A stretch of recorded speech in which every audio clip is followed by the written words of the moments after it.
Like there's an entire, I'm so curious to see in 20 years, there's an entire generation of kids who are growing up watching an era of basketball that is fairly positionless and where everybody is able to play to their unique skill sets. Mm-hmm. So I applaud that. But I'm curious for you, who were the influences on your game and sort of where you developed your unique skill set? Yeah, so I remember like I think 6th grade, I wasn't even playing. I was on the bench. I didn't even like basketball. I was a swimmer. I used to swim. So my mom found me a really good coach, Dimitri Pearson. He's from Chicago. He coaches full package athletics. And 8th grade, when there was feeder teams, you know what feeder teams are? Like kids would go play out of AAU for their high school. So we didn't have a feeder team at our high school. So that 8th grade like winter when they would all play, we'd be in the gym like just alone, like for hours, like playing. So I developed like a skill set. When he always played me when I was like shorter, he'd play me at the point guard spot. So when I played the point guard spot when I was like shorter, when I started growing, I started to like I still had those skills with me, you know. So, but I guess to go back to my question, which I didn't know this information, that you basically said fuck basketball and fuck swimming apparently as well in 7th grade. There were no players that you were like, oh, I want to be like this guy. No, that's amazing. That's amazing. I don't like. I wasn't looking at anyone. I wasn't watching any basketball. I was just playing it. Like, so why did you play to begin with? Was it because of your parents both played professionally? Your mom played for the Lithuanian national team, right? Mm-hmm. Yeah. Was that the only reason that you put a ball in your hands in the first place? I wouldn't say that. No, I think one day when me and my dad were like, we play outside a lot. We have a like half court basketball hoop. I like kind of like I saw it, and my mom like she motivated me to play basketball. I'd say I didn't like it. I remember my coach used to yell at me all the time. I was like, I can't do this. I can't. Like my mom would like motivate me to like she'd literally drag me to practice. Like that's how much I hated basketball. So, but now it's different. Now I'm like I have an obsession with it. Like I can't. So when did it flip? Probably like freshman year. When he started dominating people. When you got tall, when you realized there's a difference between sitting on the bench, Tommy, for a year and then dominating people. Okay, so when it became an obsession, did it change at all in terms of, did you pick anything up from either not even necessarily just like NBA guys, but just like people you've watched, and their skill set? Your skill set's obviously very unique in terms of how they play.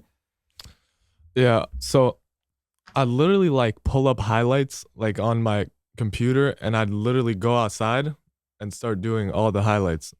That's how I learned like how to play, and also obviously going to practice. But that's how it like my dad remembered. Like I'd sit on the computer, watch like highlights for like 30 minutes, and then go outside and try to recreate them. Like KD, like who, like J.R. Smith. I fucking love this dude. I love this. I love J.R. Smith. I don't know why. It was something about him. And then Kyrie. I like watching Kyrie. We all love J.R. Smith. He's gonna be really happy to hear that, I feel like. I don't know. There's something that's so interesting, and I maybe will use my my history major and my culture anthropology major in 20 years and do a documentary about all the kids growing up today. Like Knox is the same. My oldest is Knox. And like, I remember games Sunday, you were way too young for this, but like Sunday afternoon in the NBA season, there were always games on NBC, very famous opening theme song.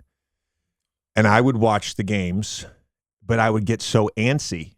And back then, obviously I couldn't pause the game. So I just kind of had to pick points in the game, you know, early second quarter, halfway through the third quarter, if I wanted to watch the fourth quarter.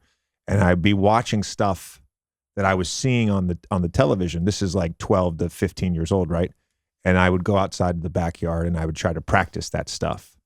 But kids today, they have every resource at their disposal in terms of because I do think it's interesting you bring this up. I think part of being a great player is being able to visualize. Does that make sense? Yeah. Do you feel like that's a strength of yours?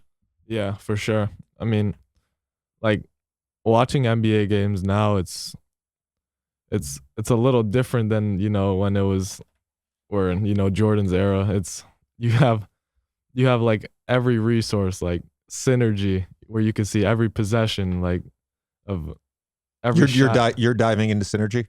Do you do that? Yeah. Oh, that's interesting. So start them young. I love it. So you can see like every possession someone takes, like every shot, every turnover, you know.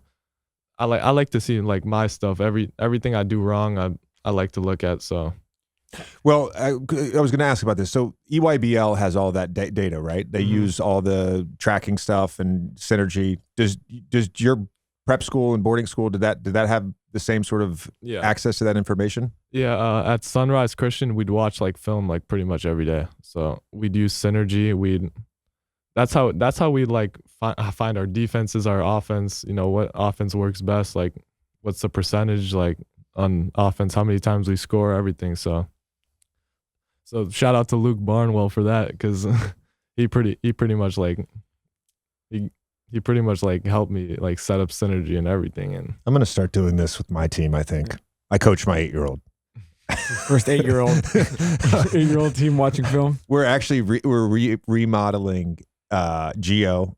Shout out to Geo and Kyle who run the program. But Geo is remodeling a gym. It's a warehouse space, but it's turning into a gym in Industry City, which is right near where the Nets practice facility is. And you just gave me a great idea, because I'm gonna go talk to Second Spectrum and put all the tracking cameras in there. I swear to God, I'm doing it. This is gonna be that most high tech 8-year-old.